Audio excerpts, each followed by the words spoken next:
Good morning, students. Today we'll discuss about reflection of light. What is reflection of light? Can be understood using this diagram that when light ray falls on a polished surface, then what happens? The light ray reflects back, or you can say that light bounces back to the same medium. This phenomena is known as reflection of light. Now, reflection of light can be categorized into two headings. One is regular reflection, another is irregular reflection. Irregular reflection is also known as diffused reflection. Now, what happens in the case of regular reflection? In regular reflection, the surface is a plane surface, regular surface, like that of the plane mirror. In case of irregular reflection, the surface is a rough surface, irregular surface, you can say, like that of wall, paper, wool, wood, etc.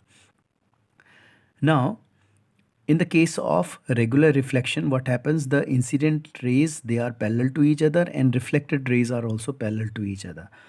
In case of irregular reflection, the incident rays are parallel to each other, but the reflected rays are not parallel to each other. They are diffused. और आपको एक बार ऐसा कुछ लग सकता है कि irregular reflection में क्या लॉज ऑफ रिफ्लेक्शन यहाँ पर अप्लाई हो रहे हैं या यहाँ पर वायलेट हो गए हैं. तो इरेगुलर रिफ्लेक्शन में लॉज ऑफ रिफ्लेक्शन कभी भी वायलेट नहीं हुए हैं, ना होते हैं. तो ये इस तरह से हम समझ सकते हैं. यहाँ पर पैरेलल लाइट रेज यहाँ पर गिरी, और जो सरफेस है उसको अगर हम माइन्यूट तरह से देखें तो ऐसे कुछ इरेगुलर सरफेसेस होंगे. और पहले वाले रे के लिए यहाँ पर this is point of incidence.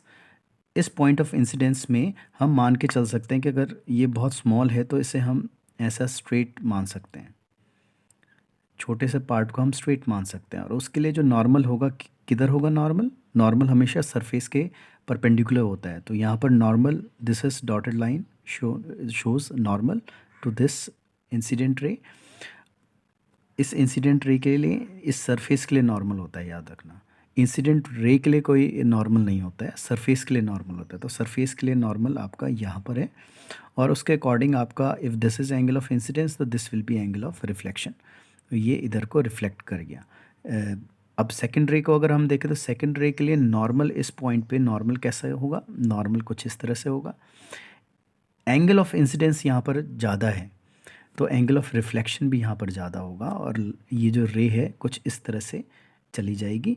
पहले दोनों के दोनों पैरेलल आ रहे थे, बट अब रिफ्लेक्ट होने के बाद पैरेलल नहीं जाएंगे, क्योंकि दोनों के लिए यहाँ पर सरफेसेस एक जैसी नहीं हैं. या in other words we can say that दोनों के लिए जो नॉर्मल है वो एक जैसे नहीं है. नॉर्मल दोनों की ओरिएंटेशन दोनों नॉर्मल्स की अलग अलग है. तो इरेगुलर रिफ्लेक्शन में भी लॉज ऑफ रिफ्लेक्शन बिल्कुल यहाँ पर फॉलो होते हैं. नेक्स्ट है हमारा laws of reflection. Laws of reflection can be summarized into two points.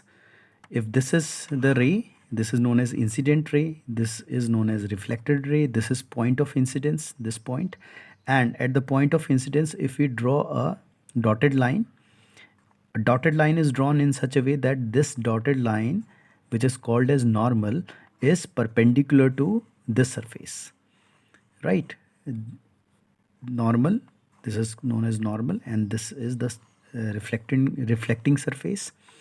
So we are having three things: incident ray, normal, and reflected surface. And the angle which incident ray makes with normal is known as, this angle is angle of incidence.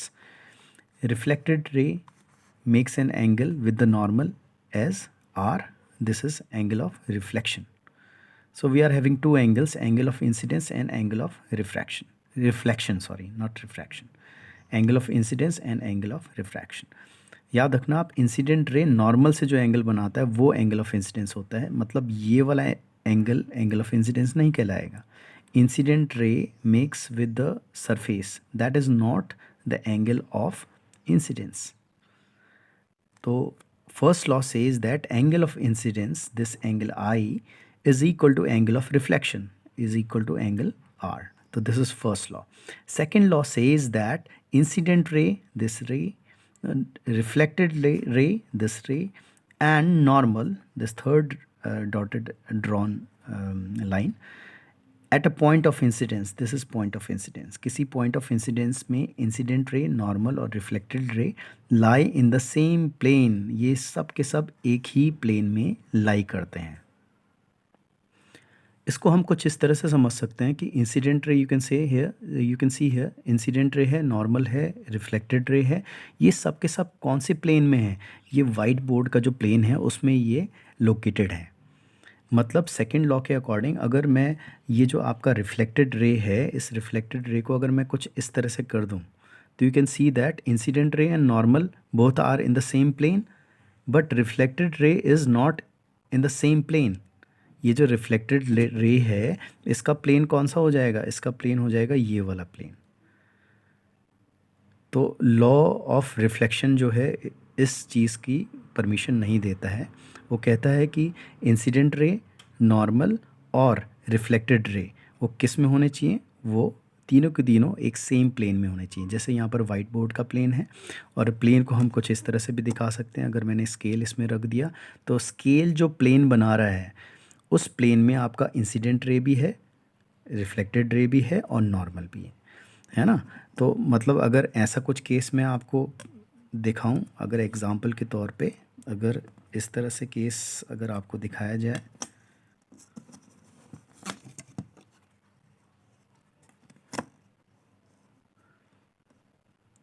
मैंने ऐसे कर दिया अगर इसे, तो incident ray और reflected रे तो प्लेन के एक ही प्लेन में है, बट नॉर्मल एक प्लेन में नहीं है। तो ये भी लॉ ऑफ रिफ्लेक्शन इसको परमिशन नहीं देता है। और लॉ ऑफ रिफ्लेक्शन के अकॉर्डिंग, सेकंड लॉ के अकॉर्डिंग, तीनों के तीनों एक ही प्लेन में होने चाहिए। They should be in a single plane.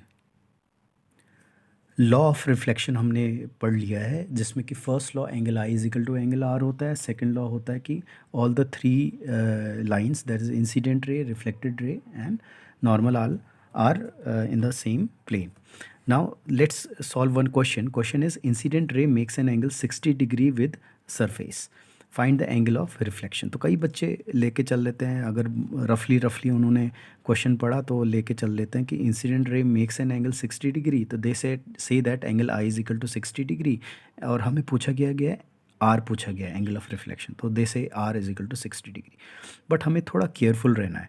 हमसे पूछा गया है कि incident ray makes an angle 60 degree with the surface, this is important. With the surface means that if this is incident ray, तो this incident ray is making an angle of how much? 60 degree with the surface, right? And if we complete the diagram, this is normal and this should be the reflected ray.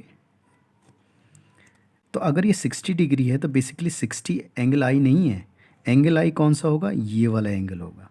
और ये वाला angle कैसे आएगा? You know this angle is 90 degree, right? This angle is 60 degree, the remaining angle will be 90 minus 60 degree and that will be equal to 30 degree, right? So angle I we have got as 30 degree. Now since angle I is equal to 30 degree, according to law of reflection, angle I is equal to angle R. We know this from the law of reflection.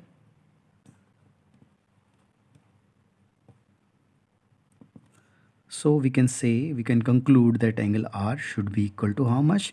30 degree. So 30 degree is answer. Now after laws of reflection, let's discuss about mirrors, जिनको कि दर्पण भी कहा जाता है। तो mirror, they are of two kinds basically. One is plane mirror, another one is spherical mirror. You know mirrors, how mirrors are formed? A glass is taken, a glass surface is taken and it is polished from one of the side. तो एक side जहाँ से polish किया गया है, ये silvered किया गया है, उसको हम ऐसे लाइन से, हम इसे डैश्ड लाइन से हम इसे दिखा देते हैं। तो ये पॉलिश्ड आपका कौन से साइड है? राइट साइड इसकी पॉलिश्ड है, तो इनको हम मिरर्स कहते हैं। तो दो तरह के मिरर्स होते हैं, plane mirror and the second one spherical mirror. Plane mirror जैसे कि नाम से पता चल रहा है, प्लेन, ये एक प्लेन होता है। उस प्लेन मिरर में एक साइड ऑब्वियसली आपका क्या है? पॉलिश्ड रहता है, और दूसरा साइड क्या होता है? That is available for reflection. तो left hand side is available for reflection and that is known as reflecting surface, उसको हम बोलते हैं रिफ्लेक्टिंग सरफेस।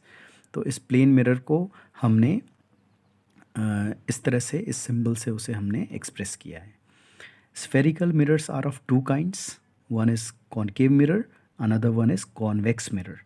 कॉनकेव मिरर में आप देख पा रहे हैं जैसे कि इसका नेम में भी है केव।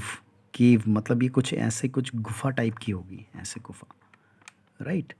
और ऐसे गुफा टाइप में क्या है, इसका जो आउटर पार्ट है वो पॉलिश्ड है, आउटर पार्ट इसका पॉलिश्ड है, और जो इनर वाला पार्ट है जिसको कि आप केव बोल रहे हो, that cave is available for reflection. तो this is concave mirror. In case of convex mirror में क्या होता है, जो इनर साइड होता है, इनर साइड आपका पॉलिश्ड रहता है और आउटर कर्व्ड साइड आपका अवेलेबल होता है रिफ्लेक्शन के लिए। और इन दोनों स्फेरिकल मिरर्स में, ये basically they are called as spherical mirrors because they must be a part of a sphere, वो किसी स्फेयर के पार्ट रहे होंगे पहले, तो इसलिए इन्हें स्फेरिकल मिरर्स कहा गया। And then we'll discuss them in detail later on, इनके बारे में पढ़ेंगे। और एक चीज़ आप कॉमनली देख रहे होंगे यहाँ पर, इन तीनों सिंबल्स में जो हमने डायग्राम बनाए हैं, इसमें जो रिफ्लेक्टिंग वाला पार्ट है, रिफ्लेक्टिंग वाला सरफेस जो है, उसको हमने लेफ़्ट साइड की तरफ प्लेस किया है। Reflecting surface is place left side, here also reflecting surface is place left side, and here also reflecting surface is place left side. तो ये कन्वेंशनली हम जो है, कन्वेंशन है ये हमारा, जिसमें कि हम क्या करते हैं कि जब कभी भी हमें प्लेन मिरर बोला जाएगा तो हम कन्वेंशनली यूजुअली क्या दिखाते हैं, हमेशा लेफ़्ट साइड में इसे रखते हैं। तो ये कोई रूल नहीं है, बट कन्वेंशनली अगर आपको कुछ ना दिया जाए तो हम ये मान के चलेंगे कि कोई भी मिरर है, उसको, उसका जो रिफ्लेक्टिंग सरफेस होगा उसको हम लेफ़्ट साइड की तरफ प्लेस करवाएंगे। क्योंकि हम आगे पढ़ेंगे रे डायग्राम जब हम करते हैं, तो हम फिर कन्वेंशनली कोई रूल नहीं है, हम ये लेके चलते हैं कि लाइट रेज़ हमेशा कहाँ से आती हैं, लेफ़्ट हैंड साइड से लाइट रेज़ आती हैं। तो ये कन्वेंशन हम लेके चलते हैं, तो ये चीज़ आपको पता होनी चाहिए। नेक्स्ट टॉपिक है हमारा रिफ्लेक्शन थ्रू प्लेन मिरर। अब प्लेन मिरर कैसी इमेजेस बनाता है जब उसके सामने ऑब्जेक्ट्स रखे जाते हैं, तो उसको हम डिस्कस कर रहे हैं। अभी प्लेन मिरर डिस्कस कर रहे हैं, इसके बाद then after that we'll study about curved mirrors. तो अभी प्लेन मिरर को अगर हम डिस्कस करें, तो प्लेन मिरर के अगर हम देखें कि if this is object, obviously point size object हमने यहाँ पर लिया, एक्सटेंडेड ऑब्जेक्ट भी हो सकता था, पर सिंप्लिसिटी के लिए मैंने एक पॉइंट साइज ऑब्जेक्ट यहाँ पर लिया है। This is plane mirror. तो यहाँ पर आपको पता है यहाँ से बहुत सारी रेज़ निकल सकती हैं, और उन बहुत सारी रेज़ में से मैं I am considering only 2 rays. तो one ray is like this, और ये लाइट रे कैसे जा रही है, ये लाइट रे यहाँ पर सीधे सीधे टकरा रही है, नॉर्मली टकरा रही है। तो ऐसे लाइट रे के you know that angle I in this case is equal to 0, क्योंकि नॉर्मल और एंगल ऑफ इंसिडेंस जब एक दूसरे को कोइंसाइड कर जाएंगे तो एंगल आई ज़ीरो हो जाएगा। And by law of reflection, if angle I is zero then angle R will also be zero. तो क्या होगा, जिस रास्ते से वो आया था, the path which incident ray has travelled, उसी में क्या होगा, वापस जो रिफ्लेक्टेड रे है उसी को रिट्रेस कर जाएगा। तो ये इंसिडेंट रे था और ये रिफ्लेक्टेड रे। अब सेकंड क्या है, एक रे मैंने ऐसे माना, बहुत सारी रेज़ पॉसिबल है, मैं केवल 2 रेज़ मान रहा हूँ इंसिडेंट रेज़।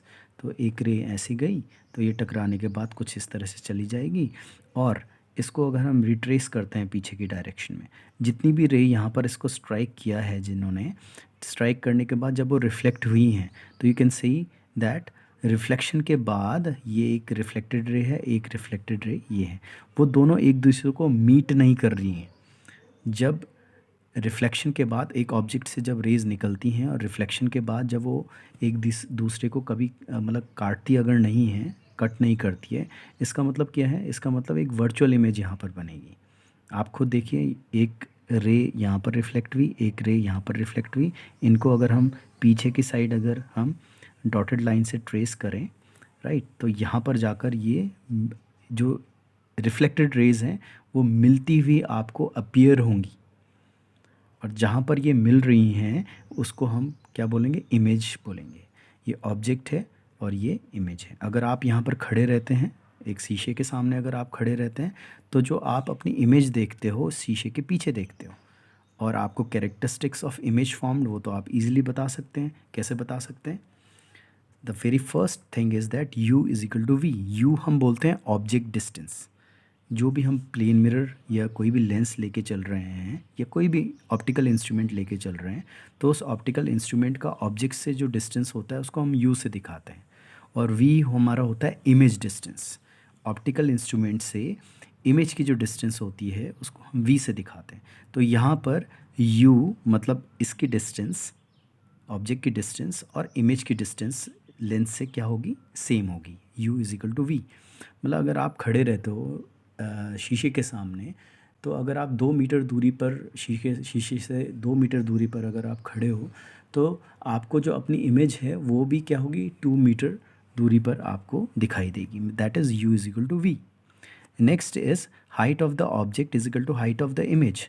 अगर ये हम एक्सटेंडेड ऑब्जेक्ट लेके चलते तो हम ये देखते कि, और हम प्रैक्टिकली भी जानते ही हैं ये चीज़, कि अगर हम शीशे के सामने खड़े होंगे तो जितने साइज़ के हम हैं शीशे में भी हमें क्या है उतने ही साइज़ का जो है इमेज दिखाई देगा, बशर्ते कि वो इमेज प्लेन मिरर हो, सॉरी जो मिरर है वो प्लेन मिरर हो।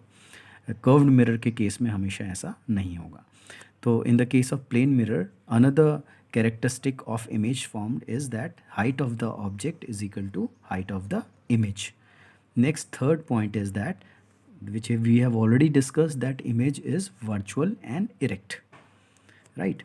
Fourth point is that image is laterally inverted. This is important point. Image is laterally inverted. What is lateral inversion? Remember, in the case of mirror, what happens? Left appears to be right and right appears to be left. जो हमारा left है वो हमें right की side दिखता है, जो image है उसको अगर हम देखें तो राइट की साइड दिखेगा, और जो हमारा राइट है वो हमें इमेज में क्या है? लेफ़्ट की साइड दिखेगा। तो ये जो लेफ़्ट और राइट साइड का जो रिवर्सल है इमेज में, उसको हम लेटरल इन्वर्जन कहते हैं। और आपको ये एग्जांपल पता ही है, रेड अगर है, रेड भी क्या अगर आप एम्बुलेंस को देखो तो एम्बुलेंस में उल्टा लिखा रहता है, क्योंकि अगर हम रियर व्यू मिरर से उस एम्बुलेंस को देखें तो हमें वो सीधा दिखाई देगा। तो उसी तरह से यहाँ पर भी है कि रेड है, RED रेड, इसको हम कैसे देखेंगे? इस तरह से हम उसे देखेंगे। अब आप देख पा रहे हैं यहाँ पर D का ये वाला पार्ट इसके पास है, तो ये पास इमेज का भी ये वाला पास है ना। E का ये वाला पॉइंट जो है ये मिरर के पास है, तो ये जो इमेज का E है उसका ये वाला पॉइंट भी इमेज के पास है। तो बेसिकली लॉ ऑफ रिफ्लेक्शन के कारण ही जो हमारे लिखे हुए अक्षर होते हैं, जो लेटर्स होते हैं, वो हमें उल्टे दिखाई देते हैं। केवल अक्षर ही नहीं, जितने भी आपके ऑब्जेक्ट्स हैं वो हमें उल्टे दिखाई देंगे। और ये प्रॉपर्टियाँ हमारा लेटरल इन्वर्जन या लेटरली इन्वर्टेड इमेज हमें मिलेगी। Now further let's discuss about the difference between real image and virtual image. Now what is real image? Real image is actually formed by the intersection of light rays. After reflection, if the light rays they intersect at some point, then real image is formed. And if rays don't intersect after reflection and they appear to meet at some point, then this image is known as virtual image, right? That can be shown here. Examples हैं यहाँ पर। ये आपका convex lens है, ये concave mirror है। इन दोनों के केस में क्या होता है, जो लाइट रे अगर इसमें पैरेलल लाइट रेज गिरती हैं तो ये कन्वर्जेंट सिस्टम्स होते हैं, ये लाइट को कन्वर्ज करते हैं। तो आप देख पा रहे हैं इन the case of concave mirror what happens, the light rays after reflection they are meeting at a point, and in case of convex lens what is happening, the rays are again meeting at some point. So when the rays are actually intersecting at some point, then this image formed is a real image, और usually हम real और inverted image हमारी इसमें बनती है। Virtual image के examples क्या क्या हैं? आपने एक कॉन्वेक्स मिरर लिया या कॉनकेव लेंस लिया। तो कॉन्वेक्स मिरर कॉनकेव लेंस में अगर पैरेलल लाइट रेज अगर इनमें फॉल कर रही हैं, तो आपको पता है दोनों जो इंस्ट्रूमेंट्स हैं basically they are divergent system, वो डाइवर्ज करते हैं लाइट रेज को। तो यहाँ पर क्या होगा, ये जो लाइट रे है ये डाइवर्ज होगी और ये एक दूसरे को नहीं मिलेगी, है ना। तो रेज़ अगर नहीं मिल रही हैं तो जो यहाँ पर देखने वाला है आदमी यहाँ पर, उसको ऐसा कुछ लगेगा कि ये रेज़ कहाँ से आ रही हैं। ये rays if you extend these rays backward, तो यहाँ पर इस पॉइंट से ये आती हुई किसको लगेंगी, जो ऑब्जर्वर यहाँ पर है। तो क्योंकि ये लाइट रेज़ मिल नहीं रही हैं रिफ्लेक्शन के बाद, तो इनको हम वर्चुअल इमेज बोलते हैं या वर्चुअल एंड इरेक्ट इमेज हम बोलते हैं। ये ऐसे यहाँ पर भी है, रिफ्लेक्शन के बाद ये दोनों, यहाँ रिफ्रैक्शन हो रहा है इनफैक्ट, तो रिफ्रैक्शन के बाद ये दोनों मिल नहीं रहे हैं।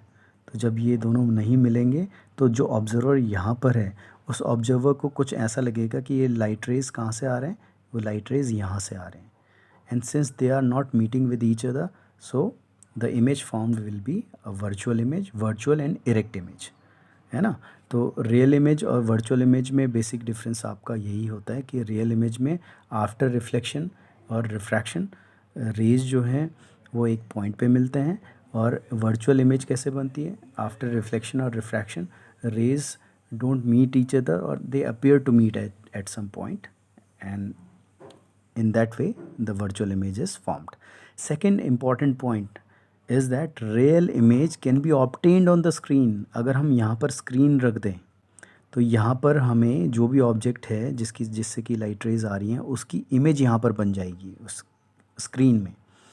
और ऐसी यहाँ पर भी है, इसके यहाँ पर अगर हम लाइट रे रखें तो सॉरी स्क्रीन रखें तो यहाँ पर इमेज, इसकी जो भी ऑब्जेक्ट यहाँ पर रखा गया होगा लेफ़्ट साइड में उसकी इमेज यहाँ पर बन जाएगी। तो image can be obtained on the screen, जबकि virtual image can never be obtained on the screen. यहाँ पर अगर आप रखते हैं तो यहाँ पर लाइट रे पहुँच ही नहीं रही है ना। तो यहाँ पर जो स्क्रीन रखी गई है उसमें इमेज ऑब्टेन नहीं किया जा सकता।